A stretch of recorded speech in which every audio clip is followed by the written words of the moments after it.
वो दिन को कभी भूल ही नहीं सकती, क्योंकि उस दिन एक क़यामत आ गई थी जामिया में। और जिस तरह से जो यहाँ के तालिब इल्म थे उन पे जो तशद्दुद हुआ था, जो जुल्म हुआ था, उसकी हम आई विटनेसेस हैं।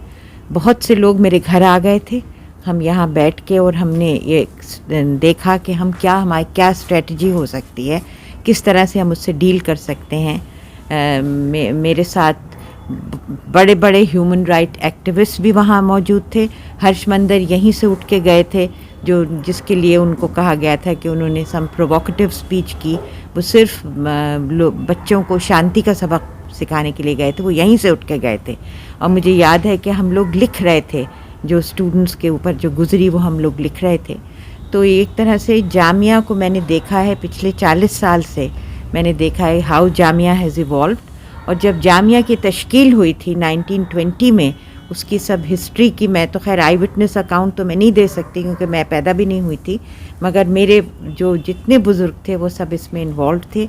ये एक इदारा है जिसने हमेशा फॉरवर्ड लुकिंग ये इदारा रहा है, और इसी के तहत जामिया के बच्चों ने वो स्पिरिट दिखाई। और उसके ऊपर जिस तरह से उनके ऊपर टूट पड़ी फोर्सेस, वो एक ह्यूमन राइट्स पे एक बहुत बड़ा धब्बा है।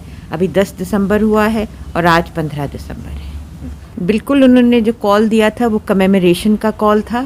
उनके ऊपर ये एक तरह से उन्होंने अपना डेमोक्रेटिक राइट को असर्ट किया, और उनको इस तरह से फिर उनको एक तरह से उनको एक टारगेट करना, ये हर तरह से एक जमहूरियत के ख़िलाफ़ है। और इसकी सख्त कंडेमनेबल एक्शन है। यानी इतना ज़बरदस्त दुनिया में इसका एक रिएक्शन हुआ है, और ये एक हिस्टोरिकल एविडेंस हो चुका है कि यहाँ ह्यूमन राइट्स की क्या हालत है। उसके बावजूद स्टूडेंट्स पे और लड़के लड़कियाँ, मैं तो समझती हूँ कि उसके कोई सेक्सिस्ट पे भी डिमार्केट नहीं कर सकते।